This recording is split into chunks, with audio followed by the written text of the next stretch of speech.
ಓಂ ಶಾಂತಿ. ಬಾಪ್ದಾದ ಮಧುಬನ್ ಮುರಳಿ 17/2/2026. ಇಲ್ಲಿ ಬಾಬಾ ಏನು ಹೇಳ್ತಾ ಇದ್ದಾರೆ, ಮಧುರ ಮಕ್ಕಳೇ, ನೀವೀಗ ಅಮರ ಲೋಕವನ್ನು ಸ್ಥಾಪನೆ ಮಾಡಲು ನಿಮಿತ್ತರಾಗಿದ್ದೀರಿ. ಅಲ್ಲಿ ಯಾವುದೇ ದುಃಖ ಹಾಗೂ ಪಾಪವಿರುವುದಿಲ್ಲ. ಅದು ನಿರ್ವಿಕಾರಿ ಪ್ರಪಂಚವಾಗಿದೆ. ಬಾಬಾ ಏನು ಹೇಳ್ತಾ ಇದ್ದಾರೆ, ಅಮರ ಲೋಕ ಅಂದ್ರೇನು? ಮರಣನೇ ಇರಲ್ಲ ಅಂತಲ್ಲ, ಮರಣದಲ್ಲಿನ ದುಃಖ ಇರಲ್ಲ.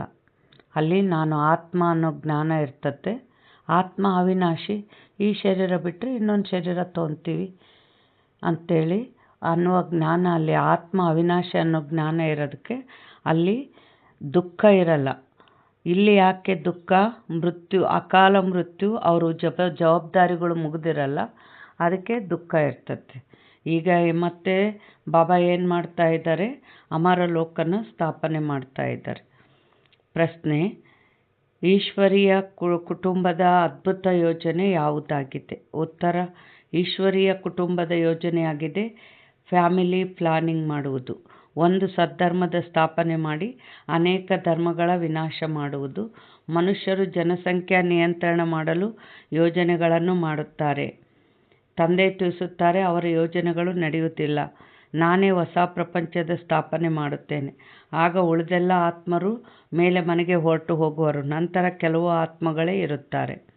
ಇಲ್ಲಿ ಬಾಬಾ ಏನು ಮಾಡಕ್ಕೆ ಬಂದೀನಿ ಅಂದರು, ಫ್ಯಾಮಿಲಿ ಪ್ಲ್ಯಾನಿಂಗ್ ಅಂತಾರೆ. ಅಂದರೆ ಜನಸಂಖ್ಯೆ ನಿಯಂತ್ರಣ. ಯಾಕೆ ಅಂದರೆ ಜನಸಂಖ್ಯೆ ಹೆಚ್ಚಾಗ್ಬಿಟ್ಟತ್ತೆ. ಧರ್ಮಗಳಲ್ಲಿ ಜಗಳ, ಪ್ರತಿಯೊಂದು ಜಗಳಗಳಾಗ್ಬಿಟ್ಟವು. ಅದಕ್ಕೆ ಇವಾಗ ಏನು ಮಾಡ್ತಾ ಇದ್ದಾರೆ, ಎಲ್ಲದು ಒಂದೇ ದೈವಿ ಧರ್ಮದ ಜಗತ್ತಿನ ಸ್ಥಾಪನೆ ಮಾಡ್ತಾ ಇದ್ದಾರೆ. ಇನ್ನು ಉಳಿದೆಲ್ಲ ಧರ್ಮಗಳ ವಿನಾಶ ಆಗ್ತತೆ. ಎಲ್ಲರೂ ಹೋಗಿ ಪರಂಧಾಮದ ಕೂಡ್ತಾವೆ ಆತ್ಮಗಳೆಲ್ಲ. ಯಾರು ದೈವ ಶಕ್ತಿ ತುಂಬ್ಕೊಂಡಿರ್ತಾರೋ ಅವರು ಮಾತ್ರ ಇಳಿತಾರೆ ಸತ್ಯಯುಗದಲ್ಲಿ.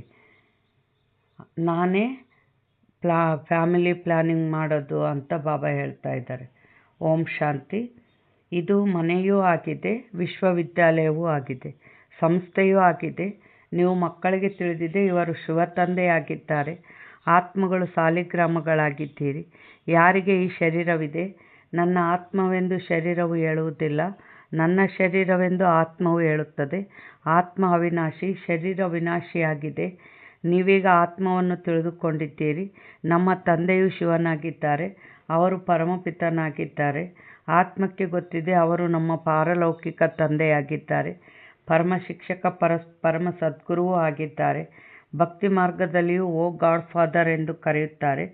ಶರೀರ ಬಿಡುವ ಸಮಯದಲ್ಲಿಯೂ ಏ ಭಗವಂತ, ಏ ಈಶ್ವರ ಎಂದು ಕರೆಯುತ್ತಾರಲ್ಲವೇ?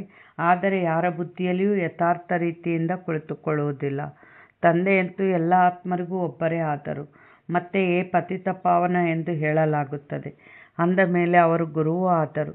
ದುಃಖದಿಂದ ನಮ್ಮನ್ನು ಮುಕ್ತಿ ಮಾಡಿ ಶಾಂತಿಧಾಮಕ್ಕೆ ಕರೆದುಕೊಂಡು ಹೋಗಿ ಎಂದು ಹೇಳುತ್ತಾರೆ. ಅಂದ ಮೇಲೆ ತಂದೆಯೂ ಆದರು ಮತ್ತು ಪತಿತ ಪಾವನ ಸದ್ಗುರುವೂ ಆದರು. ಸೃಷ್ಟಿಯು ಹೇಗೆ ಸುತ್ತುತ್ತದೆ, ಮನುಷ್ಯರು ಹೇಗೆ 84 ಜನ್ಮಗಳನ್ನು ತೆಗೆದುಕೊಳ್ಳುತ್ತಾರೆ ಎಂದು ಬೇಹದ್ದಿನ ಚರಿತ್ರೆ ಭೂಗೋಳವನ್ನು ತಿಳಿಸುತ್ತಾರೆ.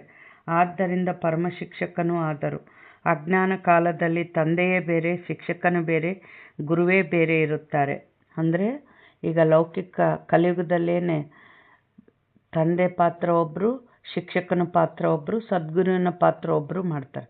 ಆದರೆ ಬಾಬಾ ಎಲ್ಲ ಪಾತ್ರಗಳನ್ನ ತಾವೇ ಮಾಡ್ತಾರೆ. ಎಲ್ಲ ಸಂಬಂಧಗಳಿಂದ ಸಹಯೋಗ ಕೊಡ್ತಾರೆ ಬಾಬಾ.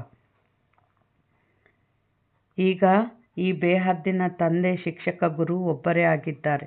ಎಷ್ಟೊಂದು ಅಂತರವಾಯಿತಲ್ಲವೇ? ಬೇಹದ್ದಿನ ತಂದೆಯು ಮಕ್ಕಳಿಗೆ ಬೇಹದ್ದಿನ ಆಸ್ತಿಯನ್ನು ಕೊಡುತ್ತಾರೆ. ಲೌಕಿಕ ತಂದೆಯು ಸಹ ಹದ್ದಿನ ಆಸ್ತಿಯನ್ನು ಕೊಡುತ್ತಾರೆ. ಆ ವಿದ್ಯೆಯು ಹದ್ದಿನದ್ದಾಗಿದೆ. ವಿಶ್ವದ ಚರಿತ್ರೆ ಭೂಗೋಳವನ್ನು ಯಾರೂ ತಿಳಿದುಕೊಂಡಿಲ್ಲ. ಲಕ್ಷ್ಮೀನಾರಾಯಣರು ರಾಜ್ಯವನ್ನು ಹೇಗೆ ಪಡೆದರು, ಅವರ ರಾಜ್ಯವು ಎಷ್ಟು ಸಮಯ ಹಿಡಿಸಿತು, ಮತ್ತು ತ್ರೇತಾದ ರಾಮ ಸೀತೆಯು ಎಷ್ಟು ಸಮಯ ರಾಜ್ಯ ಮಾಡಿದರು, ಏನನ್ನೂ ತಿಳಿದುಕೊಂಡಿಲ್ಲ. ಈಗ ನೀವು ಮಕ್ಕಳು ತಿಳಿದುಕೊಂಡಿದ್ದೀರಿ. ಬೇಹದ್ದಿನ ತಂದೆಯು ನಮಗೆ ಓದಿಸಲು ಬಂದಿದ್ದಾರೆ. ತಂದೆಯು ಸದ್ಗತಿಯ ಮಾರ್ಗವನ್ನು ತಿಳಿಸುತ್ತಾರೆ. ನೀವು 84 ಜನ್ಮಗಳನ್ನು ತೆಗೆದುಕೊಳ್ಳುತ್ತಾ ಪತಿತರಾಗುತ್ತೀರಿ. ಈಗ ಪಾವನರಾಗಬೇಕಾಗಿದೆ. ಏನು ಹೇಳಿದರು ಬಾಬಾ? ಮೊಬೈಲ್ ಯೂಸ್ ಮಾಡಿದರೆ ಹೆಂಗೆ ಚಾರ್ಜ್ ಕಡಿಮೆ ಆಗ್ತದೋ ಹಾಗೆ ನಾವು ಒಂದು ದೇಹ ಬಿಟ್ಟು ಒಂದು ದೇಹ ತಗೊಂಡಂಗಲ್ಲ. ಜೀವನ ಮಾಡಿದಂತೆಲ್ಲ ಏನಾಗ್ತತೆ, ಆತ್ಮದಲ್ಲಿ ಶಕ್ತಿ ಕಡಿಮೆ ಆಗುತ್ತೆ, ಧರ್ಮದಲ್ಲಿ ನಡೆಯುವ ಶಕ್ತಿ ಕಡಿಮೆ ಆಗಿ ಪಾಪ ತುಂಬಿಬಿಟ್ಟತೆ. ಪತಿತರಾಗಿದ್ದೀರಿ ಅಂತ ಬಾಬಾ ಹೇಳ್ತಾರೆ. ಈಗ ಪಾವನರಾಗಬೇಕಾಗಿದೆ. ಇದು ತಮೋಪ್ರಧಾನ ಪ್ರಪಂಚವಾಗಿದೆ. ಸತೋ ರಜೋ ತಮೋದಲ್ಲಿ ಪ್ರತಿಯೊಂದು ವಸ್ತು ಬರುತ್ತದೆ. ಈ ಸೃಷ್ಟಿಗೂ ಆಯುಷ್ಯ ಇದೆ. ಅದು ಹೊಸದರಿಂದ ಹಳೆಯದು ಮತ್ತು ಹಳೆಯದರಿಂದ ಹೊಸದಾಗುತ್ತದೆ. ಇದನ್ನಂತೂ ಎಲ್ಲರೂ ತಿಳಿದುಕೊಂಡಿದ್ದಾರೆ. ಸತ್ಯಯುಗದಲ್ಲಿ ಭಾರತವೇ ಇತ್ತು. ಅಲ್ಲಿ ದೇವಿ ದೇವತೆಗಳ ರಾಜ್ಯವಿತ್ತು. ಒಳ್ಳೆಯದು. ಮತ್ತೇನಾಯಿತು? ಅವರು ಪುನರ್ಜನ್ಮವನ್ನು ತೆಗೆದುಕೊಂಡರು. ಸತೋ ಪ್ರಧಾನರಿಂದ ಸತೋ ರಜೋ ತಮೋದಲ್ಲಿ ಬಂದರು. ಇಷ್ಟಿಷ್ಟು ಜನ್ಮಗಳನ್ನು ತೆಗೆದುಕೊಂಡರು. ಭಾರತದಲ್ಲಿ 5000 ವರ್ಷಗಳ ಮೊದಲು ಲಕ್ಷ್ಮೀನಾರಾಯಣರ ರಾಜ್ಯವಿದ್ದಾಗ ಅಲ್ಲಿ ಮನುಷ್ಯರ ಆಯುಷ್ಯು ಅಂದಾಜು 125ರಿಂದ 150 ವರ್ಷಗಳಿರುತ್ತದೆ. ಅದಕ್ಕೆ ಅಮರಲೋಕವೆಂದು ಹೇಳಲಾಗುತ್ತದೆ. ಅಕಾಲ ಮೃತ್ಯು ಎಂದೂ ಆಗುವುದಿಲ್ಲ. ಇದು ಮೃತ್ಯುಲೋಕವಾಗಿದೆ. ಅಮರಲೋಕದಲ್ಲಿ ಮನುಷ್ಯರು ಅಮರರಾಗಿರುತ್ತಾರೆ. ದೀರ್ಘಾಯುಷ್ಯ ಇರುತ್ತದೆ. ಸತ್ಯಯುಗದಲ್ಲಿ ಪವಿತ್ರ ಗೃಹಸ್ಥಾಶ್ರಮವಿತ್ತು. ನಿರ್ವಿಕಾರಿ ಪ್ರಪಂಚವಿತ್ತು ಎಂದು ಹೇಳಲಾಗುತ್ತದೆ. ಅಂದರೆ ಅಲ್ಲಿ ಅಷ್ಟು ಆಯುಷ್ಯ ಇರೋಕ್ಕೇನು ಕಾರಣ? ಆರೋಗ್ಯ, ಆಯುಷ್ಯ, ಸಂಪತ್ತು ಎಲ್ಲ ಇತ್ತು. ಕಾರಣ ಅಲ್ಲಿ ಅದು ನಿರ್ವಿಕಾರಿ ಜಗತ್ತು. ಅಲ್ಲಿ ಕೆಟ್ಟ ಗುಣಗಳು ಇರೋದೇ ಇಲ್ಲ. ಈಗ ವಿಕಾರಿ ಪ್ರಪಂಚವಾಗಿದೆ. ಈಗ ನೀವು ಮಕ್ಕಳು ತಿಳಿದುಕೊಂಡಿದ್ದೀರಿ. ನಾವು ಶಿವ ತಂದೆಯ ಸಂತಾನರಾಗಿದ್ದೇವೆ. ಆಸ್ತಿಯು ಶಿವ ತಂದೆಯಿಂದ ಸಿಗುತ್ತದೆ. ಇವರು ತಾತ, ಅವರು ತಂದೆ. ತಾತನ ಆಸ್ತಿಯು ಸಿಗುತ್ತದೆ. ತಾತ ಅಂತ ಯಾರಿಗಂದ್ರು ನೋಡ್ರಿ, ಹೊಸಬ್ರು ಕೇಳ್ತಾ ಇರ್ತಾರೆ. ಇಲ್ಲಿ ಬಾಬಾ ಒಂದು ಸಲ ನಾನು ನಿಮ್ಮ ತಾತ ಅಂತಾರೆ, ಒಂದು ಸಲ ತಂದೆ ಅಂತಾರೆ, ಒಂದು ಸಲ ನಾನು ಪ್ರಿಯತಮ ಅಂತಿರ್ತಾರೆ, ಒಂದು ಸಲ ನಾನು ನಿಮ್ಮ ಮಗ ಅಂತಿರ್ತಾರೆ. ಅಂದರೆ ಎಲ್ಲ ಸಂಬಂಧಗಳಿಂದ ನಮಗೆ ಸಹಯೋಗ ಕೊಡ್ತಾರಲ್ಲ, ಅದಕ್ಕೆ ಎಲ್ಲ ಸಂಬಂಧಗಳಲ್ಲಿ ಬಾಬಾ ನಮಗೆ ಜೊತೆಗಿರ್ತಾರೆ. ಅದಕ್ಕೆ ಇವತ್ತೇನು ಹೇಳಿದರು, ನಾನು ನಿಮ್ಮ ತಾತ ಅಂದರು. ಅಂದ್ರೇನು? ಫಸ್ಟು ಪರಂಧಾಮದಿಂದ ಇಳಿದ ತಕ್ಷಣ ಯಾರನ್ನ ದತ್ತು ತೊಗೊಂಡ್ರು? ಬ್ರಹ್ಮ ತಂದೆನ ದತ್ತು ತೊಗೊಂಡ್ರು. ಮಕ್ಕಳು ಎಷ್ಟು ಮಂದಿ? ಒಬ್ಬತ್ತೇ ಮಗ ಶಿವಬಾಬಾಗ. ಯಾರು? ಬ್ರಹ್ಮ ತಂದೆ. ಬ್ರಹ್ಮ ತಂದೆ ಮೂಲಕ ನಮಗೆಲ್ಲ ಜನ್ಮ ಕೊಟ್ಟರು. ನಾವೆಲ್ಲ ಏನಾದ್ವಿ? ಮೊಮ್ಮಕ್ಕಳಾದ್ವಿ. ಅದಕ್ಕೆ ತಾತನ ಆಸ್ತಿ ಸಿಗುತ್ತದೆ ಅಂತ ಹೇಳ್ತಾರೆ ಬಾಬಾ. ತಾತನ ಆಸ್ತಿಯ ಮೇಲೆ ಎಲ್ಲರಿಗೆ ಅಧಿಕಾರವಿರುತ್ತದೆ. ಬ್ರಹ್ಮರವರಿಗೆ ಪ್ರಜಾಪಿತನೆಂದು ಹೇಳಲಾಗುತ್ತದೆ. ಆದಮ್ ಬೇಬಿ ತಂದೆಯು ನಿರಾಕಾರ. ಆದಮ್ ಬೀಬಿ ತಂದೆಯು ನಿರಾಕಾರ ಪರಮಪಿತನಾಗಿದ್ದಾರೆ. ಈ ಪ್ರಜಾಪಿತನು ಸಾಕಾರ ತಂದೆಯಾದರೂ ಇವರಿಗೆ ತಮ್ಮ ಶರೀರವಿದೆ. ಶಿವ ತಂದೆಗೆ ತಮ್ಮ ಶರೀರವಿಲ್ಲ. ಅಂದಾಗ ನಿಮಗೆ ಶಿವತಂದೆಯಿಂದ ಬ್ರಹ್ಮರವರ ಮೂಲಕ ಆಸ್ತಿ ಸಿಗುತ್ತದೆ. ತಾತನ ಆಸ್ತಿಯು ತಂದೆಯ ಮೂಲಕ ಸಿಗುತ್ತದೆ ಅಲ್ಲವೇ? ಶಿವತಂದೆಯಿಂದಲೂ ಬ್ರಹ್ಮರವರ ಮೂಲಕ ನೀವು ಮನುಷ್ಯರಿಂದ ದೇವತೆಗಳಾಗುತ್ತಿದ್ದೀರಿ. ಮನುಷ್ಯರಿಂದ ದೇವತೆಗಳನ್ನಾಗಿ ಮಾಡಿದರು. ಯಾರು ಮಾಡಿದರು? ಭಗವಂತ. ಗ್ರಂಥದಲ್ಲಿ ಮಹಿಮೆ ಮಾಡುತ್ತಾರಲ್ಲವೇ? ಬಹಳಷ್ಟು ಮಹಿಮೆ ಇದೆ. ಹೇಗೆ ಅಲಿಫನನ್ನು ನೆನಪು ಮಾಡಿದರೆ ಬಾದ್ಶಾಹಿ ನಿಮ್ಮದಾಗುವುದೆಂದು ತಂದೆ ಹೇಳುತ್ತಾರೆ. ಅದೇ ರೀತಿ ಗುರುನಾನಕರು ಹೇಳುತ್ತಾರೆ, ಸಾಹೇಬನನ್ನು ಜಪಿಸಿದರೆ ಸುಖ ಸಿಗುವುದು. ಆ ನಿರಾಕಾರ ಅಕಾಲ ಮೂರ್ತಿ ತಂದೆಯದೇ ಮಹಿಮೆ ಹಾಡುತ್ತಾರೆ. ತಂದೆ ತಿಳಿಸುತ್ತಾರೆ, ನನ್ನನ್ನು ನೆನಪು ಮಾಡಿದರೆ ಸುಖ ಸಿಗುವುದು. ಈಗ ತಂದೆಯನ್ನೇ ನೆನಪು ಮಾಡುತ್ತೀರಿ. ಯುದ್ಧವು ಮುಕ್ತಾಯವಾದ ಮೇಲೆ ಲಕ್ಷ್ಮೀನಾರಾಯಣರ ರಾಜ್ಯದಲ್ಲಿ ಒಂದೇ ಧರ್ಮವಿರುವುದು.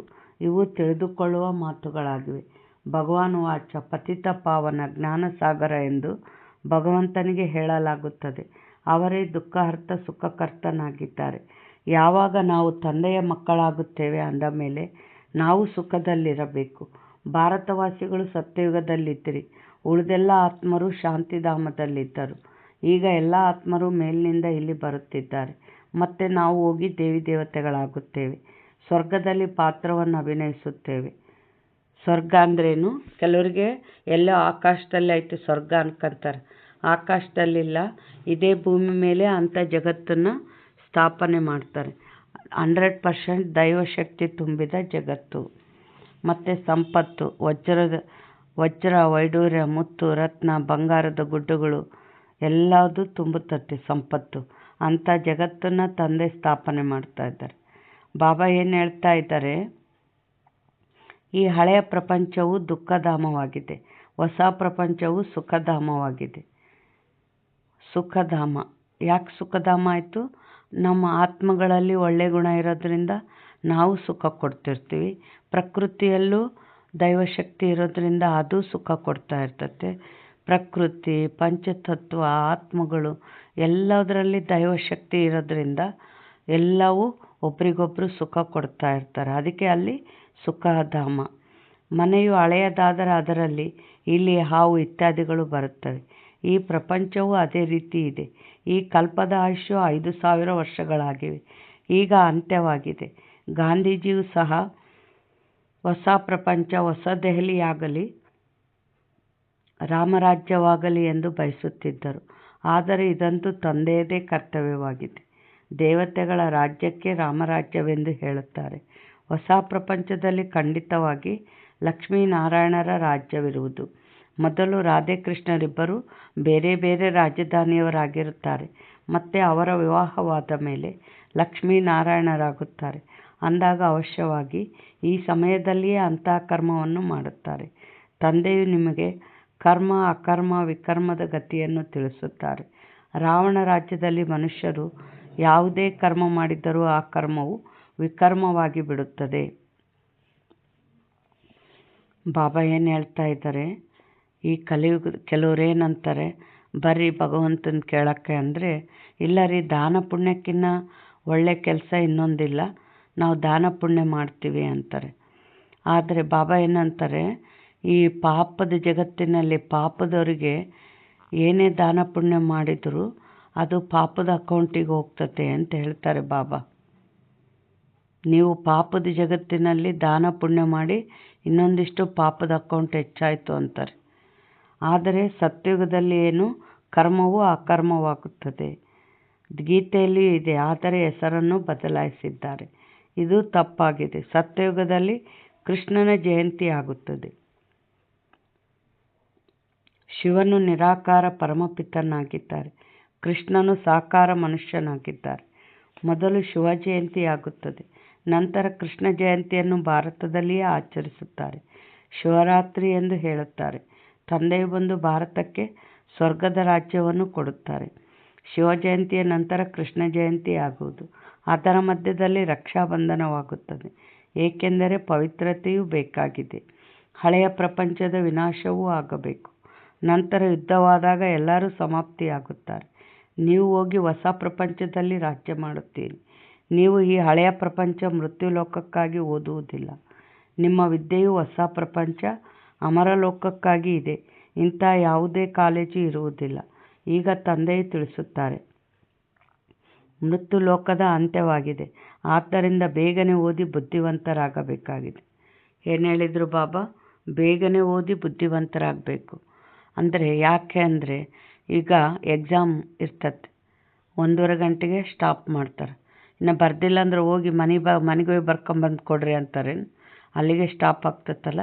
ಅದರಂತೆ ನಮ್ಮ ಪುರುಷಾರ್ಥ ಎಲ್ಲಿವರೆಗೆ ಐತೆ? ಯಾವಾಗ ಕೃಷ್ಣನ ವಿನಾಶ ಸ್ಟಾರ್ಟ್ ಆಯಿತು ಅಂದರೆ ಬಾಬಾ ಧರ್ಮರಾಜ ಆಗಿ ಕೂಡ್ತಾರ, ಆವಾಗ ನಮ್ಮ ಪುರುಷಾರ್ಥ ಅಲ್ಲಿಗೆ ಸ್ಟಾಪ್ ಆಗ್ತೈತೆ. ಅಲ್ಲಿಂದ ಏನು ಶುರುವಾಗ್ತತೆ, ನಾವೇನು ಪಾಪ ಉಳಿಸ್ಕೊಂಡಿರ್ತೀವೋ ಅದರದ್ದು ಮತ್ತೆ ಶಿಕ್ಷೆ ಭೋಗಿಸೋದು ಶುರುವಾಗ್ತೈತೆ. ಅದಕ್ಕೆ ಆಮೇಲೆ ನಾವು ಮಾಡ್ತೀವಿ ಅಂದರೂ ಇರೋದಿಲ್ಲ. ಅದಕ್ಕೆ ಬಾಬಾ ಇಲ್ಲೇನು ಹೇಳ್ತಾ ಇದ್ದಾರೆ, ಬೇಗ ಬೇಗ ಓದಿ ಬುದ್ಧಿವಂತರಾಗ್ರಿ ಅಂತಾರೆ ಬಾಬಾ. ಇವರು ತಂದೆಯೂ ಆಗಿದ್ದಾರೆ, ಪತಿತ ಪಾವನನೂ ಆಗಿದ್ದಾರೆ, ಓದಿಸುತ್ತಾರೆ. ಆದ್ದರಿಂದ ಇದು ಈಶ್ವರೀಯ ವಿಶ್ವವಿದ್ಯಾಲಯವಾಗಿದೆ. ಭಗವಾನ್ ವಾಚ ಆಗಿದೆಯಲ್ಲವೇ, ಶ್ರೀಕೃಷ್ಣನು ಸತ್ಯಯುಗದ ರಾಜಕುಮಾರನಾಗಿದ್ದಾನೆ. ಕೃಷ್ಣನು ಸಹ ಶಿವತಂದೆಯಿಂದ ಆಸ್ತಿಯನ್ನು ತೆಗೆದುಕೊಳ್ಳುತ್ತಾನೆ. ಈ ಸಮಯದಲ್ಲಿ ಎಲ್ಲರೂ ಭವಿಷ್ಯಕ್ಕಾಗಿ ಆಸ್ತಿಯನ್ನು ತೆಗೆದುಕೊಳ್ಳುತ್ತಿದ್ದೀರಿ. ಮತ್ತು ಯಾರೆಷ್ಟು ಓದುವರೋ ಅಷ್ಟು ಆಸ್ತಿಯು ಸಿಗುವುದು. ಓದದಿದ್ದರೆ ಪದವಿಯು ಕಡಿಮೆಯಾಗಿ ಬಿಡುತ್ತದೆ. ಮತ್ತು ಎಲ್ಲಿಯಾದರೂ ಇರಿ, ಓದುತ್ತಾ ಇರಿ. ಮುರಳಿಯಂತೂ ವಿದೇಶಕ್ಕೂ ಹೋಗುತ್ತದೆ. ತಂದೆಯು ನಿತ್ಯವೂ ಸಾವಧಾನವನ್ನು ಕೊಡುತ್ತಿರುತ್ತಾರೆ.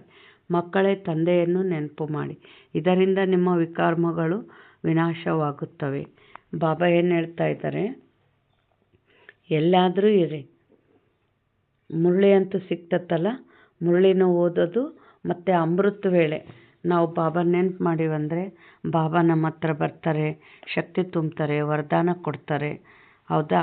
ನೋಡಿರಿ, ಇದು ಕೆಲವೊಂದು ಪಾಯಿಂಟು ಕೆಲವೊಬ್ಬರಿಗೆ ಅನ್ವಯಿಸ್ತದೆ. ಇದು ಮುರಳಿ ಹೇಗೆ ಅಂದರೆ ಒಂದು ಮೆಡಿಕಲ್ ಶಾಪ್ ಇದ್ದಂಗೆ. ಅಂದ್ರೇನು, ಇವಾಗ ಎಲ್ಲ ಗುಳಿಗೆಗಳು ಎಲ್ಲ ಒಂದು ಗುಳಿಗೆ, ಇವಾಗ ಬೇರೆ ಬೇರೆ ಕಾಯಿಲೆಗೆ ಬೇರೆ ಬೇರೆ ಗುಳಿಗೆ ಇರ್ತವೆ. ಈಗ ಏನು ಹೇಳಿದರು ಬಾಬಾ, ಎಲ್ಲಾದರೂ ಇರ್ರಿ, ಮುರಳಿ ಸಿಗ್ತತೆ, ಓದ್ರಿ. ಅದು ಯಾರಿಗೆ? ವಿದೇಶಕ್ಕೆ ಹೋಗೋರಿಗೆ, ಅಲ್ಲಿ ಅವ್ರು ಇರಲ್ಲಿ ಸೆಂಟ್ರೇ ಇಲ್ಲ ಅಂತಂದರೆ ಅಂಥವ್ರಿಗಿದು. ನಮಗೆ ಸೇವಾ ಕೇಂದ್ರ ಐತೆ, ಎಲ್ಲ ಸವಲತ್ತು ಐತೆ ಅಂದಾಗ ಈ ಈ ಈ ಪಾಯಿಂಟ್ ನಮಗೆ ಅನ್ವಯಿಸಲ್ಲ. ಯಾಕೆಂದರೆ ಅಲ್ಲಿ ಪರಿಸ್ಥಿತಿ ಹಂಗಿದ್ದಾಗ ಬಾಬಾ ಏನು ಮಾಡ್ತಾರೆ, ಖುದ್ದಾಗಿ ತಾವೇ ಶಕ್ತಿ ತುಂಬಿ ಅವರಿಗೆ ಜ್ಞಾನದಲ್ಲಿ ನಡೆಸೋಕ್ಕೆ ಶಕ್ತಿ ತುಂಬ್ತಾರೆ, ವರದಾನ ಕೊಟ್ಟು ಅವರಿಗೆ ಪಾಲನೆ ಕೊಡ್ತಿರ್ತಾರೆ. ಆದರೆ ಇಲ್ಲಿ ನಿಮಿತ್ತರಿದ್ದಲ್ಲಿ ಎಲ್ಲ ತಲ್ಲಿ ಒಬ್ಬರೇ ಇರೋಕ್ಕಾಗಲ್ಲ ಬಾಬಾ. ಅದಕ್ಕೆ ಇಲ್ಲಿ ಸೇವಾ ಕೇಂದ್ರಗಳಲ್ಲಿ ಏನು ಮಾಡಬೇಕು, ನಾವು ಹೋಗಬೇಕು ಸೇವಾ ಕೇಂದ್ರಕ್ಕೆ. ಕೆಲವರೇನು ನಾವು ಮನೆಗೆ ಕುಂತು ಮಾಡ್ತೀವಿ ಅಂತಾರೆ. ನಿಮಗೆಲ್ಲ ಬರ್ತತ್ತಲ್ಲ, ಯೋಗ ಮಾಡೋಕ್ಕೆ ಬರ್ತತೆ, ಮುರಳಿ ಅರ್ಥ ಆಗ್ತತೆ, ಎಲ್ಲ ಅರ್ಥ ಆಗ್ತತ್ತಲ್ಲ. ಅಟ್ಲೀಸ್ಟ್ ನಾವು ತುಂಬ್ಕೊಂಡಿದ್ದು ವೈಬ್ರೇಷನ್ ಹರಡೋಕ್ಕಾದರೂ ಸೇವಾ ಕೇಂದ್ರಕ್ಕೆ ಹೋಗ್ಬೇಕಲ್ಲ ನಾವು. ಹೊಸಬರು ಬರ್ತಿರ್ತಾರೆ, ಅಲ್ಲಿ ನಾವು ಶಕ್ತಿಶಾಲಿ ವೈಬ್ರೇಷನ್ ತುಂಬಿದಾಗ ಅವರು ಶಕ್ತಿಶಾಲಿ ವೈಬ್ರೇಷನ್ನಲ್ಲಿ ಪರಂಧಾಮದ ಅನುಭವ ಮಾಡ್ತಾರೆ. ಚೆನ್ನಾಗಿ ಬಾಬಾನ ಅನುಭವ ಮಾಡ್ದಂಗಲ್ಲ, ಅವರಿಗೆ ಶಕ್ತಿ ತುಂಬುತ್ತೆ.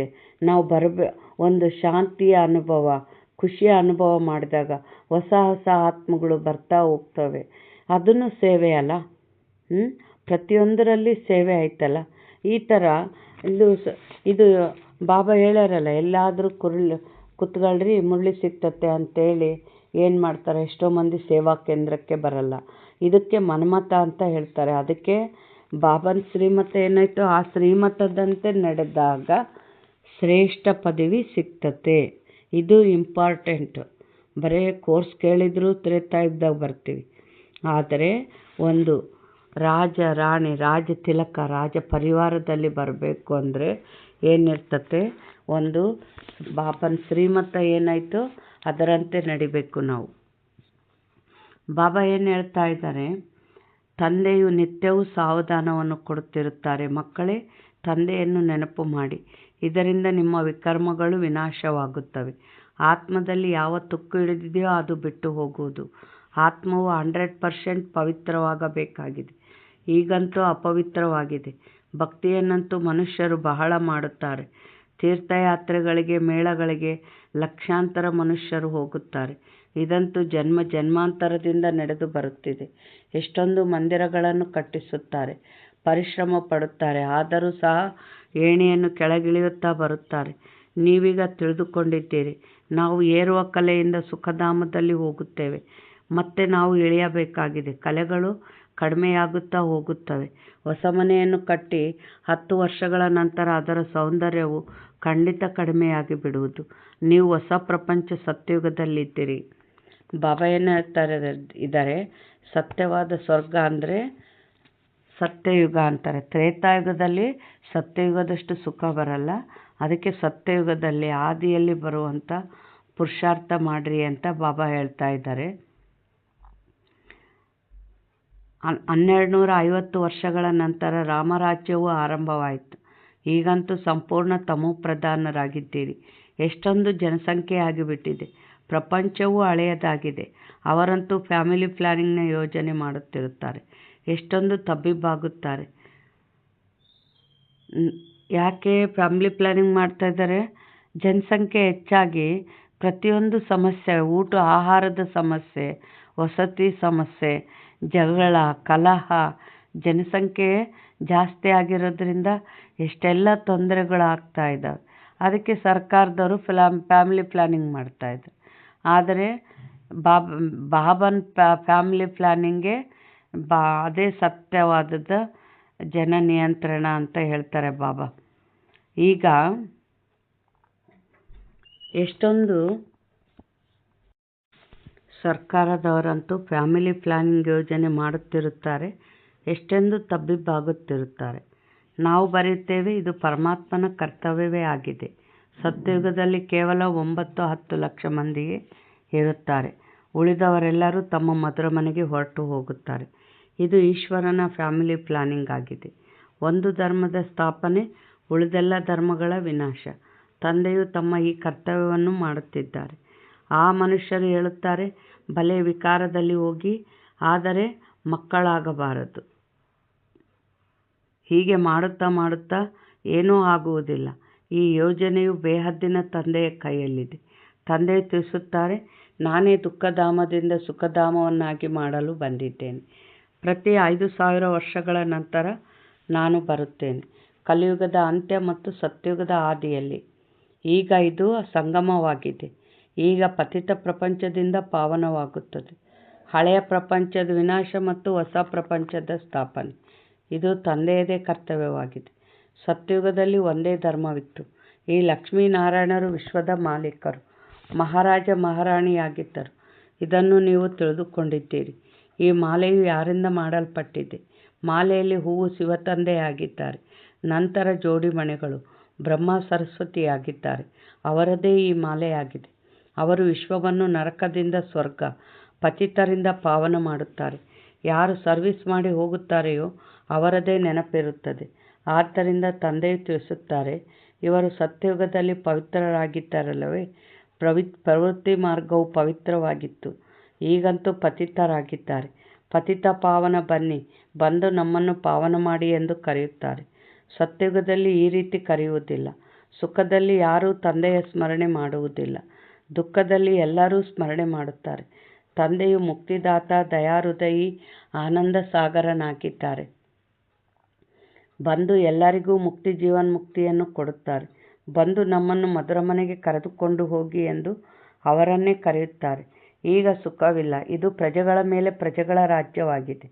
ಸತ್ಯಯುಗದಲ್ಲಂತೂ ರಾಜ ರಾಣಿ ಪ್ರಜೆಗಳಿರುತ್ತಾರೆ. ತಂದೆಯು ತಿಳಿಸುತ್ತಾರೆ, ನೀವು ಹೇಗೆ ವಿಶ್ವದ ಮಾಲೀಕರಾಗುತ್ತೀರಿ? ಅಲ್ಲಿ ನಿಮ್ಮ ಬಳಿ ಅಪಾರ ಲೆಕ್ಕವಿಲ್ಲದಷ್ಟು ಹಣವಿರುತ್ತದೆ. ಚಿನ್ನದ ಇಟ್ಟಿಗೆಗಳಿಂದ ಮನೆ ಕಟ್ಟುತ್ತಾರೆ. ಯಂತ್ರದಿಂದ ಚಿನ್ನದ ಇಟ್ಟಿಗೆಗಳು ತಯಾರಾಗುತ್ತವೆ. ಮತ್ತು ಅವುಗಳಲ್ಲಿಯೂ ವಜ್ರ ರತ್ನಗಳನ್ನು ಜೋಡಿಸುತ್ತಾರೆ. ದ್ವಾಪರದಲ್ಲಿಯೂ ಎಷ್ಟೊಂದು ವಜ್ರಗಳಿತ್ತು, ಲೂಟು ಮಾಡಿಕೊಂಡು ಹೋದರು. ಈಗಂತೂ ಚಿನ್ನವೇ ಕಾಣಿಸುತ್ತಿಲ್ಲ. ಇದು ಸಹ ಡ್ರಾಮಾದಲ್ಲಿ ನಿಗದಿಯಾಗಿದೆ. ತಂದೆಯು ತಿಳಿಸುತ್ತಾರೆ, ನಾನು ಪ್ರತಿ 5,000 ವರ್ಷಗಳ ನಂತರ ಬರುತ್ತೇನೆ. ಹಳೆಯ ಪ್ರಪಂಚದ ವಿನಾಶಕ್ಕಾಗಿ ಈ ಅಣುಬಾಂಬುಗಳು ತಯಾರಾಗಿವೆ. ಇದು ವಿಜ್ಞಾನವಾಗಿದೆ. ಬುದ್ಧಿಶಕ್ತಿಯಿಂದ ಇಂತಿಂಥ ವಸ್ತುಗಳನ್ನು ತಯಾರು ಮಾಡಿದ್ದಾರೆ. ಯಾವುದರಿಂದ ತಮ್ಮದೇ ಕುಲದ ವಿನಾಶ ಮಾಡಿಕೊಳ್ಳುತ್ತಾರೆ. ಇವನ್ನು ಕೇವಲ ಇಟ್ಟುಕೊಳ್ಳುವುದಕ್ಕಾಗಿ ತಯಾರಿಸುವುದಿಲ್ಲ. ಇದರ ರಿಹರ್ಸಲ್ ಆಗುತ್ತಿರುತ್ತದೆ. ಎಲ್ಲಿಯವರೆಗೆ ರಾಜಧಾನಿಯು ಸ್ಥಾಪನೆಯಾಗುವುದಿಲ್ಲವೋ ಅಲ್ಲಿಯವರೆಗೆ ಯುದ್ಧಗಳಾಗುವುದಿಲ್ಲ. ಬಾಬಾ ಏನು ಹೇಳ್ತಾರೆ? ಎಲ್ಲಿಯವರೆಗೆ ರಾಜಧಾನಿ ಸ್ಥಾಪನೆಯಾಗಲ್ಲ ಅಲ್ಲಿಯವರೆಗೆ ಯುದ್ಧ ಆಗಲ್ಲ ಅಂದರು. ರಾಜಧಾನಿ ಸ್ಥಾಪನೆ ಆಗೋದು ಅಂದರೆ ಏನು? ರಾಜಧಾನಿ ಅಂದರೆ ಅಲ್ಲೇನಿರ್ತಾರೆ? ಸತ್ಯಯುಗದಾಗಂತೂ ಮಹಾರಾಜ ಮಹಾರಾಣಿ, ಆಮೇಲೆ ರಾಜ ರಾಣಿ, ರಾಜ ಪರಿವಾರ, ಮತ್ತೇನು ಶ್ರೀಮಂತ ಪ್ರಜೆಗಳು, ಸಾಮಾನ್ಯ ಪ್ರಜೆಗಳು, ದಾಸದಾಸಿಯರು ಮತ್ತು ಚಾಂಡಾಲರು ಎಲ್ಲರೂ ಇರ್ತಾರೆ. ಈಗ ಎಲ್ಲರೂ ರಾಜ ರಾಣಿ, ರಾಜ ಪರಿವಾರ ಎಲ್ಲರೂ ರೆಡಿ ಆಗಬೇಕು. ಎಲ್ಲರೂ ರೆಡಿಯಾಗಿ ಆಮೇಲೆ ಇಡೀ ಪಂಚತತ್ವ, ಪ್ರಕೃತಿ, ಪ್ರಾಣಿ, ಪಕ್ಷಿ, ಆತ್ಮಗಳು ಎಲ್ಲದರಲ್ಲಿ ದೈವಶಕ್ತಿ ತುಂಬಬೇಕು. ತುಂಬೋದು ಯಾರು? ನಾವು ಮಕ್ಕಳು. ಬಾಬಾ ಏನಂತಾರೆ? ನಾನು ಡೈರೆಕ್ಷನ್ ಕೊಡ್ತೀನಿ ಅಷ್ಟೇ, ಸತ್ಯಯುಗದ ಸ್ಥಾಪನೆ ಮಾಡೋದು ನೀವೇ ಅಂತ ಹೇಳ್ತಾರೆ. ಇವಾಗ ಅದು ಎಲ್ಲ ತಯಾರಾಗೋವರೆಗೂ ಪ್ರಾಕೃತಿಕ ವಿಕೋಪ ಆಗಲ್ಲ, ಯುದ್ಧ ಆಗಲ್ಲ ಅಂತ ಹೇಳ್ತಾರೆ ಬಾಬಾ. ತಯಾರಿಗಳಂತೂ ನಡೆಯುತ್ತಿವೆ. ಅದರ ಜೊತೆಗೆ ಪ್ರಾಕೃತಿಕ ವಿಕೋಪಗಳು ಆಗುತ್ತವೆ. ಇಷ್ಟೆಲ್ಲ ಜನಸಂಖ್ಯೆ ಇರುವುದಿಲ್ಲ. ಇಲ್ಲಿ ಬಾಬಾ ಏನು ಹೇಳ್ತಾ ಇದ್ದಾರೆ? ಈಗ ಮಕ್ಕಳು ಈ ಹಳೆಯ ಪ್ರಪಂಚವನ್ನು ಮರೆತು ಬಿಡಬೇಕಾಗಿದೆ. ಮಧುರ ಮನೆ, ಸ್ವರ್ಗದ ರಾಜ್ಯಭಾಗ್ಯವನ್ನು ನೆನಪು ಮಾಡಬೇಕಾಗಿದೆ. ಬಾಬಾ ಏನು ಹೇಳಿದರು? ಹಳೆಯ ಪ್ರಪಂಚನ ಮರೆತು ಬಿಡ್ರಿ ಅಂದರು. ಯಾಕೆ ಅಂದರೆ ಇನ್ನು ನಾವು ಹಳೆಯ ಜಗತ್ತಿನ ಸಂಬಂಧ, ವಸ್ತು, ಈ ಹಳೆಯ ದೇಹ ಇವುಗಳಲ್ಲಿ ಮೋಹ, ಮಮತೆ, ಆಕರ್ಷಣೆ ಇತ್ತು ಅಂದರೆ ಬಾಬಾನಲ್ಲಿ ಪ್ರೀತಿ ಇರಲ್ಲ. ಮನಸ್ಸು ಯಾವುದಾದ್ರೂ ಒಂದು ವಿಚಾರ ಮಾಡ್ತತೆ. ಇದು ಹಳೇದ್ರಲ್ಲಿತ್ತಂದರೆ ಹೊಸ ಜಗತ್ತಿನಲ್ಲಿ ನಾವು ಅದರಲ್ಲಿ ಪಡಿಬೇಕಂದ್ರೆ ಬಾಬನ ನೆನಪು ಮಾಡಬೇಕು. ಮತ್ತು ಬಾಬನ ನೆನಪು ಮಾಡಲಿಲ್ಲ ಅಂದರೆ ಹೊಸ ಜಗತ್ತಿಂದ ಏನು ಪಡೆಯೋಕ್ಕಾಗಲ್ಲ. ಅದಕ್ಕೆ ಹಳೆ ಜಗತ್ತಿನಿಂದ ಏನಿರಬೇಕು ಅಂತ ಹೇಳಿದರು ಬಾಬಾ, ಮರಿಬೇಕು ಹಳೆ ಜಗತ್ತಂತಾರೆ. ಹೇಗೆ ಹೊಸ ಮನೆಯನ್ನು ಕಟ್ಟಿಸಿದಾಗ ಬುದ್ಧಿಯಲ್ಲಿ ಹೊಸ ಮನೆಯೇ ನೆನಪಿರುತ್ತದೆ ಅಲ್ಲವೇ, ಈಗಲೂ ಹೊಸ ಪ್ರಪಂಚದ ಸ್ಥಾಪನೆಯಾಗುತ್ತದೆ. ಅಂದ್ರೇನು? ಹೊಸ ಮನೆ ಕಟ್ಟಕ್ಕೆ ಶುರುವಾಯಿತು ಅಂದರೆ ಇಲ್ಲಿ ನಾವು ಇದನ್ನು ಈ ಡಿಸೈನ್ ಮಾಡಬೇಕು, ಇಲ್ಲಿ ಈ ಥರ ಮಾಡಬೇಕು, ಅದು ಇದು ಇದೇ ವಿಚಾರಗಳು ನಡೀತಾ ಇರ್ತಾವಲ್ಲ. ಈಗ ಹೊಸ ಮನೆ ನೆನಪಿರಬೇಕು ಅಂತಂದ್ರೇನು? ಅಲ್ಲಿ ನಾವು ಯಾವ ಪದವಿ ತಗೋಬೇಕು, ಇದೆಲ್ಲ ಗುರಿ ಇಟ್ಟುಕೊಂಡು ಪುರುಷಾರ್ಥ ಮಾಡಬೇಕಲ್ಲ. ಅದಕ್ಕೆ ಬಾಬಾ ಹೇಳ್ತಾ ಇದ್ದಾರೆ, ಈಗಲೂ ಹೊಸ ಪ್ರಪಂಚದ ಸ್ಥಾಪನೆಯಾಗುತ್ತದೆ. ತಂದೆಯು ಸರ್ವರ ಸದ್ಗತಿದಾತನಾಗಿದ್ದಾರೆ. ಆತ್ಮರೆಲ್ಲರೂ ಹೊರಟು ಹೋಗುವರು. ಬಾಕಿ ಶರೀರಗಳು ಇಲ್ಲಿ ಸಮಾಪ್ತಿಯಾಗುತ್ತವೆ. ಆತ್ಮವು ತಂದೆಯ ನೆನಪಿನಿಂದ ಪವಿತ್ರವಾಗುತ್ತದೆ. ಪವಿತ್ರರು ಖಂಡಿತವಾಗಿಯೂ ಆಗಬೇಕಾಗಿದೆ. ದೇವತೆಗಳು ಪವಿತ್ರರಲ್ಲವೇ? ಅವರ ಮುಂದೆ ಎಂದೂ ಬೀಡಿ, ತಂಬಾಕು ಇತ್ಯಾದಿಗಳನ್ನು ಇಡುವುದಿಲ್ಲ. ಅವರು ವೈಷ್ಣವರಾಗಿದ್ದಾರೆ. ವಿಷ್ಣುಪುರಿ ಎಂದು ಹೇಳಲಾಗುತ್ತದೆ. ಅದು ನಿರ್ವಿಕಾರಿ ಪ್ರಪಂಚವಾಗಿದೆ. ಅಂದರೆ ಪವಿತ್ರತೆ. ಒಂದು ತಿನ್ನೋ ಆಹಾರದಲ್ಲೂ ಕೆಟ್ಟ ಪದಾರ್ಥಗಳನ್ನ ತಿನ್ನಬಾರ್ದು. ಮತ್ತೇನು ಮಾತು, ಇನ್ನೊಬ್ಬರಿಗೆ ದುಃಖ ಕೊಡುವಂಥ ಮಾತುಗಳು ಆಡಬಾರ್ದು. ಆಮೇಲೆ ವಿಚಾರಗಳು, ನೆಗೆಟಿವ್ ಥಾಟ್ಸ್ ಇರಬಾರ್ದು, ವೇಸ್ಟ್ ಥಾಟ್ಸ್ ಇರಬಾರ್ದು. ಪ್ರತಿಯೊಂದರಲ್ಲೂ ಪವಿತ್ರತೆ. ದೃಷ್ಟಿ, ಎಲ್ಲರನ್ನ ಆತ್ಮಿಕ ದೃಷ್ಟಿಯಿಂದ ನೋಡಬೇಕು. ಅಂದರೆ ನಾವು ಬಾಬನ ನೆನಪು ಮಾಡಿ ಶಕ್ತಿ ತುಂಬಿಕೊಂಡಂಗಲ್ಲ. ಎಷ್ಟೆಷ್ಟು ಶಕ್ತಿ ತುಂಬ್ತೀವೋ ಅಷ್ಟಷ್ಟು ಪವಿತ್ರತೆನ ಸ್ವೀಕಾರ ಮಾಡ್ತಾ ಹೋಗ್ತೀವಿ. ಬಾಬಾ ಏನು ಹೇಳ್ತಾ ಇದ್ದಾರೆ, ಈಗ ನಿರ್ವಿಕಾರಿ ಪ್ರಪಂಚದಲ್ಲಿ ಹೋಗಬೇಕಾಗಿದೆ. ಇನ್ನೂ ಸ್ವಲ್ಪವೇ ಸಮಯವಿದೆ. ಇದನ್ನಂತೂ ಅವರು ಸ್ವಯಂ ತಿಳಿದುಕೊಳ್ಳುತ್ತಾರೆ. ಅಣುಬಾಂಬುಗಳಿಂದ ಎಲ್ಲರೂ ಸಮಾಪ್ತಿಯಾಗುತ್ತಾರೆ ಎಂದು. ಯುದ್ಧವಂತೂ ನಡೆಯಲೇಬೇಕಾಗಿದೆ. ನಮಗೆ ಯಾರೋ ಪ್ರೇರಣೆ ಕೊಡುವವರಿದ್ದಾರೆ, ಅದರಿಂದ ನಾವು ತಯಾರಿಸುತ್ತೇವೆಂದು ಹೇಳುತ್ತಾರೆ. ನಮ್ಮದೇ ಕುಲದ ವಿನಾಶವಾಗುತ್ತಿದೆ ಎಂಬುದು ಸಹ ತಿಳಿದಿದೆ. ಆದರೆ ಅವನ್ನು ತಯಾರಿಸದೇ ಇರಲು ಸಾಧ್ಯವಿಲ್ಲ. ಶಂಕರನ ಮೂಲಕ ವಿನಾಶ, ಇದು ಸಹ ಡ್ರಾಮಾದಲ್ಲಿ ನಿಗದಿಯಾಗಿದೆ. ವಿನಾಶವು ಸಮ್ಮುಖದಲ್ಲಿ ನಿಂತಿದೆ. ಜ್ಞಾನಯಜ್ಞದಿಂದ ಈ ವಿನಾಶದ ಜ್ವಾಲೆಯು ಪ್ರಜ್ವಲಿತವಾಗಿದೆ. ನೀವೀಗ ಸ್ವರ್ಗದ ಮಾಲೀಕರಾಗುವುದಕ್ಕಾಗಿ ಓದುತ್ತಿದ್ದೀರಿ. ಈ ಹಳೆಯ ಪ್ರಪಂಚವು ಸಮಾಪ್ತಿಯಾಗಿ ಹೊಸದಾಗಿ ಬಿಡುವುದು. ಈ ಚಕ್ರವು ಸುತ್ತುತ್ತಿರುತ್ತದೆ. ಚರಿತ್ರೆಯ ಪುನರಾವರ್ತನೆ. ಮೊದಲು ಆದಿ ಸನಾತನ ದೇವಿ ದೇವತಾ ಧರ್ಮವಿತ್ತು. ನಂತರ ಚಂದ್ರವಂಶಿ ಕ್ಷತ್ರಿಯ ಧರ್ಮ. ಅವರ ನಂತರ ಇಸ್ಲಾಮಿ, ಬೌದ್ಧಿ ಮೊದಲಾದವರು ಬಂದರು. ಮತ್ತೆ ಅವಶ್ಯವಾಗಿ ಮೊದಲಿನ ನಂಬರ್ನವರು ಬರುವರು. ಮತ್ತೆಲ್ಲರೂ ವಿನಾಶವಾಗುವರು. ನೀವು ಮಕ್ಕಳಿಗೆ ಯಾರು ಓದಿಸುತ್ತಿದ್ದಾರೆ? ಆ ನಿರಾಕಾರ ಶಿವತಂದೆ. ಅವರೇ ಶಿಕ್ಷಕ ಸದ್ಗುರು ಆಗಿದ್ದಾರೆ. ಬರುತ್ತಿದ್ದಂತೆಯೇ ವಿದ್ಯೆಯನ್ನು ಆರಂಭಿಸುತ್ತಾರೆ. ಆದ್ದರಿಂದ ಶಿವಜಯಂತಿಯೇ ಗೀತಾ ಜಯಂತಿ ಎಂದು ಬರೆಯಲ್ಪಟ್ಟಿದೆ. ಗೀತಾ ಜಯಂತಿಯೇ ಶ್ರೀಕೃಷ್ಣ ಜಯಂತಿಯಾಗುತ್ತದೆ. ಶಿವತಂದೆಯು ಸತ್ಯಯುಗದ ಸ್ಥಾಪನೆ ಮಾಡುತ್ತಾರೆ. ಸತ್ಯಯುಗಕ್ಕೆ ಕೃಷ್ಣಪುರಿ ಎಂದು ಹೇಳಲಾಗುತ್ತದೆ. ಈಗ ನಿಮಗೆ ಓದಿಸುವವರು ಯಾವುದೇ ಸಾಧು ಸಂತ ಮನುಷ್ಯರಲ್ಲ. ಇವರು ದುಃಖಾರ್ಥ ಸುಖಕರ್ತ ಬೇಹದ್ದಿನ ತಂದೆಯಾಗಿದ್ದಾರೆ. 21 ಜನ್ಮಗಳಿಗಾಗಿ ನಿಮಗೆ ಆಸ್ತಿಯನ್ನು ಕೊಡುತ್ತಾರೆ. ವಿನಾಶವಂತೂ ಹಾಗೆಯೇ ಆಗುವುದು. ಈ ಸಮಯಕ್ಕಾಗಿಯೇ ಹೇಳಲಾಗುತ್ತದೆ. ಕೆಲವರದು ಮಣ್ಣು ಪಾಲಾಯಿತು, ಕೆಲವರದನ್ನು ರಾಜನು ತಿಂದನು. ಕಳ್ಳತನವು ಬಹಳ ಆಗುವುದು, ಬೆಂಕಿಯು ಬೀಳುವುದು. ಈ ಯಜ್ಞದಲ್ಲಿ ಎಲ್ಲವೂ ಸ್ವಾಹ ಆಗುವುದು. ಈಗಿನ್ನೂ ಸ್ವಲ್ಪ ಬೆಂಕಿ ಬೀಳುತ್ತದೆ, ಮತ್ತೆ ತಣ್ಣಗಾಗುತ್ತದೆ. ಇನ್ನೂ ಸ್ವಲ್ಪ ಸಮಯವಿದೆ. ಎಲ್ಲರೂ ಪರಸ್ಪರ ಹೊಡೆದಾಡುತ್ತಾರೆ. ಆಗ ಬಿಡಿಸುವವರು ಯಾರೂ ಇರುವುದಿಲ್ಲ. ರಕ್ತದ ನದಿಗಳು ಹರಿದ ನಂತರ ಹಾಲಿನ ನದಿಗಳು ಹರಿಯುವವು. ಇದಕ್ಕೆ ನಿರಪರಾಧಿಗಳ ಕೊಲೆ ಅರ್ಥಾತ್ ರಕ್ತಕ್ರಾಂತಿ ಎಂದು ಹೇಳಲಾಗುತ್ತದೆ. ಮಕ್ಕಳು ಸಾಕ್ಷಾತ್ಕಾರ ಮಾಡಿದ್ದೀರಿ, ಮತ್ತೆ ಈ ಕಣ್ಣುಗಳಿಂದಲೂ ನೋಡುತ್ತೀರಿ. ವಿನಾಶಕ್ಕೆ ಮೊದಲು ತಂದೆಯನ್ನು ನೆನಪು ಮಾಡಬೇಕಾಗಿದೆ. ಇದರಿಂದ ಆತ್ಮವು ತಮೋಪ್ರಧಾನದಿಂದ ಸತೋಪ್ರಧಾನವಾಗಿ ಬಿಡಲಿ. ತಂದೆಯು ಹೊಸ ಪ್ರಪಂಚವನ್ನು ಸ್ಥಾಪನೆ ಮಾಡಲು ನಿಮ್ಮನ್ನು ತಯಾರು ಮಾಡುತ್ತಿದ್ದಾರೆ. ರಾಜಧಾನಿಯು ಪೂರ್ಣ ಸ್ಥಾಪನೆಯಾಗಿ ಬಿಡುವುದು, ನಂತರ ವಿನಾಶವಾಗಿಬಿಡುವುದು. ಒಳ್ಳೆಯದು. ಮಧುರಾತಿ ಮಧುರ ಅಗಲಿ ಹೋಗಿ ಮರಳಿ ಸಿಕ್ಕಿರುವ ಮಕ್ಕಳ ಪ್ರತಿ ಮಾತ್ಪಿತಾ ಬಾಪ್ತಾದರವರ ನೆನಪು, ಪ್ರೀತಿ ಹಾಗೂ ಸುಪ್ರಭಾತ. ಆತ್ಮಿಕ ತಂದೆಯಿಂದ ಆತ್ಮಿಕ ಮಕ್ಕಳಿಗೆ ನಮಸ್ತೆ. ಆತ್ಮಿಕ ಮಕ್ಕಳಿಂದ ಆತ್ಮಿಕ ತಂದೆ ತಾಯಿಗೆ ನೆನಪು, ಪ್ರೀತಿ ಹಾಗೂ ಸುಪ್ರಭಾತ. ನಮಸ್ತೆ ನಮಸ್ತೆ ನಮಸ್ತೆ.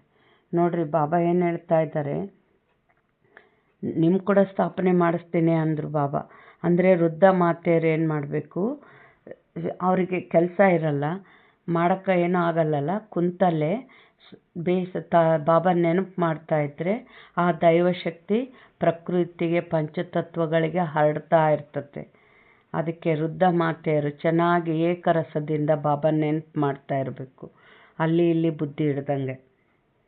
ಧಾರಣೆಗಾಗಿ ಮುಖ್ಯ ಸಾರ: ವಿಷ್ಣುಪುರಿಯಲ್ಲಿ ಹೋಗಲು ಸ್ವಯಂವನ್ನು ಅರ್ಹನನ್ನಾಗಿ ಮಾಡಿಕೊಳ್ಳಬೇಕಾಗಿದೆ, ಸಂಪೂರ್ಣ ಪಾವನರಾಗಬೇಕಾಗಿದೆ, ಅಶುದ್ಧ ಆಹಾರ ಪಾನೀಯಗಳನ್ನು ತ್ಯಾಗ ಮಾಡಬೇಕಾಗಿದೆ, ವಿನಾಶಕ್ಕೆ ಮೊದಲು ತಮ್ಮ ಸರ್ವಸ್ವವನ್ನು ಸಫಲ ಮಾಡಿಕೊಳ್ಳಬೇಕಾಗಿದೆ. ಬಾಬಾ ಏನು ಹೇಳಿದರು, ಅಶುದ್ಧ ಆಹಾರ ಪದಾರ್ಥಗಳಿಂದ ನೆಗೆಟಿವ್ ಎನರ್ಜಿ ತುಂಬುತ್ತದೆ, ಅದಕ್ಕೆ ತ್ಯಾಗ ಮಾಡಿರಿ ಅಂತ ಬಾಬಾ ಹೇಳ್ತಾರೆ. ಸಾತ್ವಿಕ ಆಹಾರದಿಂದ ಪಾಸಿಟಿವ್ ಶಕ್ತಿ ತುಂಬುತ್ತದೆ. ಬೇಗನೆ ಓದಿ ಬುದ್ಧಿವಂತರಾಗಬೇಕಾಗಿದೆ, ಯಾವುದೇ ವಿಕರ್ಮವಾಗದಿರಲಿ ಇದರ ಮೇಲೆ ಗಮನ ಕೊಡಬೇಕಾಗಿದೆ. ಬಾಬಾ ಏನು ಹೇಳಿದರು, ಯಾವುದು ವಿಕರ್ಮ ಮಾಡಬೇಡ್ರಿ ಅಂತಾರೆ. ಯಾಕೆ? ಸಂಗಮ ಯುಗದ ಸಂಸ್ಕಾರ.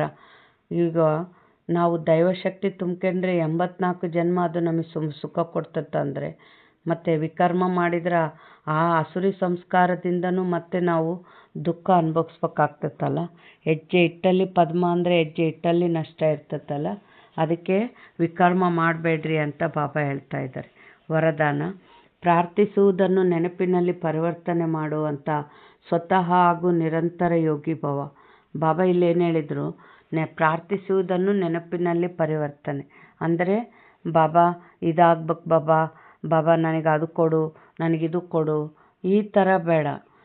ಏನು, ಬಾಬನ ನಾವು ನೆನಪು ಮಾಡಿದರೆ ಸಾಕು. ಬಾಬಾ ಎಲ್ಲದು ಕೊಡೋಕ್ಕಾಗಿ ಬಾಬಾ ಬಂದಿದ್ದಾರೆ. ನಿಮ್ಮದೆಲ್ಲ ಭಾರನ ನನಗೆ ಕೊಡ್ರಿ. ನೀವು ದ್ವಾಪಾರದಿಂದ ಆತ್ಮ ಭಾಳ ಸುಸ್ತಾಗ್ಬಿಟ್ಟತ್ತೆ, ನಾನು ನಿಮ್ಮದೆಲ್ಲ ಭಾರ ಹೊರಲಿಕ್ಕೆ ನಾ ಬಂದೀನಿ, ಕೊಡ್ರಿ ಅಂತಲೇ ಹೇಳ್ತಾ ಇದ್ದಾರೆ ಬಾಬಾ. ಆದರೆ ಯಾವಾಗ ಬಾಬಾ ಭಾರ ಹೊರ್ತಾರೆ? ನಾವು ಎಷ್ಟೆಷ್ಟು ಬಾಬನ ನೆನಪು ಮಾಡ್ತೀವಿ, ಯಜ್ಞದಲ್ಲಿ ಸೇವೆ ಮಾಡ್ತೀವಿ, ಅಷ್ಟಷ್ಟು ಬಾಬಾ ನಮ್ಮದು ಭಾರ ಜವಾಬ್ದಾರಿನ ತಗೊತಾರೆ. ಈ ಥರ ಇವಾಗ ನಮ್ಮ ಮಕ್ಕಳು ಎಲ್ಲಕ್ಕೆ ಟೈಮ್ಗೆ ಊಟ, ಬಟ್ಟೆ, ಶಾಲೆ ಎಲ್ಲದು ಟೈಮಿಗೆ ನಾವೇ ಕೊಡ್ತೀವಿ. ಅವರು ಎಲ್ಲದು ಕೇಳಿ, ಅಮ್ಮ ನನಗೆ ಊಟಕ್ಕೆ ಕೊಡು, ಅಮ್ಮ ನನಗೆ ಅದು ಕೊಡು, ಇದು ಕೇಳಿ ಏನು ಇದು ಮಾಡಲ್ಲ. ಆ ಟೈಮಿಗೆ ಅವ್ರಿಗೆ ಏನು ಬೇಕೋ ಅದನ್ನು ನಾವು ಒದಗಿಸ್ತಿರ್ತೀವಿ. ನಾವು ದೇಹದಾರಿಗಳಿಗೆ ಇಷ್ಟು ಜವಾಬ್ದಾರಿ ಆಯ್ತಂದರೆ ಬಾಬನಿಗೆ ಎಷ್ಟು ಇರಬೇಡ. ಎಲ್ಲದು ಕೊಡೋಕ್ಕಾಗಿ ಬಂದಾರೆ, ಎಲ್ಲದು ಕೊಡ್ತಾರೆ. ಬಟ್ಟು ಅದು ಏನಿರಬೇಕು, ಅಲ್ಲಿ ನಮಗೆ ನಮ್ಮ ಆ ಕರ್ಮಗಳನ್ನ ಭಸ್ಮ ಮಾಡ್ಕೊಳ್ಳೋಂಥ ಬಾಬನ ನೆನಪೊಂದು ಇದ್ದರೆ ಸಾಕು. ಉಳಿದದ್ದು ಆ ಕರ್ಮನಂದೇ ನಾವು ತೊಳ್ಕೊಂಡಿವಂದರೆ ಉಳಿದದ್ದೆಲ್ಲ ಬಾಬಾ ಮಾಡಿಕೊಡ್ತಾರೆ. ಅದಕ್ಕೆ ನೆನಪು ಚೆನ್ನಾಗಿ ಯೋಗವನ್ನು ಮಾಡಿರಿ. ಅದು ಬರೀ ಬೇಡ್ಕಂತ ಕೂಡಬೇಡ್ರಿ. ಭಿಕಾರಿಗಳ ರೂಪದಲ್ಲಿ ನೋಡೋಕ್ಕೆ ನಾನು ಇಷ್ಟಪಡಲ್ಲ ಅಂತಾರೆ ಬಾಬಾ. ನನ್ನ ಮಕ್ಕಳು ರಾಜ ಮಕ್ಕಳು ಅಂತ ಹೇಳ್ತಾರೆ ಬಾಬಾ. ನೆನಪಿನಲ್ಲಿ ಪರಿವರ್ತನೆ ಮಾಡಿರಿ, ಪ್ರಾರ್ಥಿಸೋದು ಬಿಟ್ಟು ಅಂತ ಬಾಬಾ ಹೇಳ್ತಾರೆ. ಸಂಗಮ ಯುಗದ ವಿಶೇಷತೆಯಾಗಿದೆ ಈಗೀಗ ಪುರುಷಾರ್ಥಿ, ಈಗೀಗ ಪ್ರತ್ಯಕ್ಷ ಫಲ. ಸಂಗಮ ಯುಗದ ವಿಶೇಷತೆಯಾಗಿದೆ ಈಗೀಗ ಪುರುಷಾರ್ಥಿ, ಈಗೀಗ ಪ್ರತ್ಯಕ್ಷ ಫಲ. ಈಗೀಗ ಸ್ಮೃತಿ ಸ್ವರೂಪ, ಈಗೀಗ ಪ್ರಾಪ್ತಿಯ ಅನುಭವವಾಗುವುದು. ಭವಿಷ್ಯದ ಗ್ಯಾರಂಟಿ ಅಂತೂ ಇದ್ದೇ ಇದೆ, ಆದರೆ ಭವಿಷ್ಯಕ್ಕಿಂತಲೂ ಶ್ರೇಷ್ಠ ಭಾಗ್ಯ ವರ್ತಮಾನದ್ದಾಗಿದೆ. ಈಗ ಭಾಗ್ಯದ ನಶೆಯಲ್ಲಿ ಇರುತ್ತೀರೆಂದರೆ ಸ್ವತಃವಾಗಿಯೇ ನೆನಪಿರುವುದು. ಎಲ್ಲಿ ನೆನಪಿದೆಯೋ ಅಲ್ಲಿ ಏನು ಮಾಡಲಿ, ಹೇಗೆ ಮಾಡಲಿ ಇದಾಗುವುದಿಲ್ಲ. ಸ್ವಲ್ಪ ಸಹಯೋಗ ಕೊಡಿ, ಈ ರೀತಿ ಪ್ರಾರ್ಥಿಸುವುದು ಇರುವುದಿಲ್ಲ. ಹಾಗಾದರೆ ಪ್ರಾರ್ಥನೆ ಮಾಡುವುದನ್ನು ಬಿಟ್ಟು ಸ್ವತಃ ಯೋಗಿ, ನಿರಂತರ ಯೋಗಿ ಆಗಿರಿ. ಅಂದರೆ ನಮ್ಮದೆಷ್ಟು ಯೋಗ ಆಗಿರಬೇಕು, ನಾನೆಲ್ಲ ಪಡೆದೀನಿ, ನಾನು ನಿಶ್ಚಿಂತ ಚಕ್ರವರ್ತಿ ಅನ್ನೋದು ಅನುಭವ ಆಗಬೇಕು.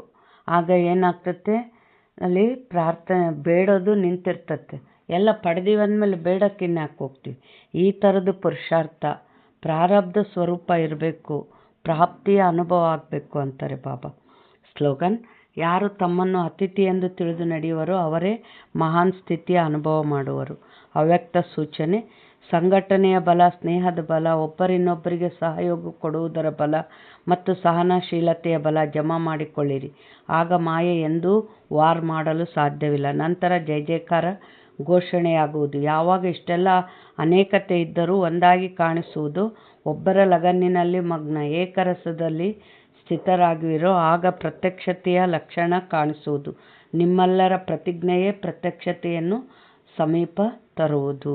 ಏನು ಹೇಳಿದರು ಬಾಬಾ? ಸಂಘಟನೆಯ ಬಲ, ಸ್ನೇಹದ ಬಲ, ಸಹಯೋಗ, ಸಹನಶೀಲತೆ ಇದು ಇರಬೇಕು. ಆಗ ಮಾಯೆ ಮೇಲೆ ವಿಜಯ ಪಡಿತೀವಿ ಅಂತ ಹೇಳ್ತಾರೆ ಬಾಬಾ. ಒಳ್ಳೆಯದು. ಓಂ ಶಾಂತಿ.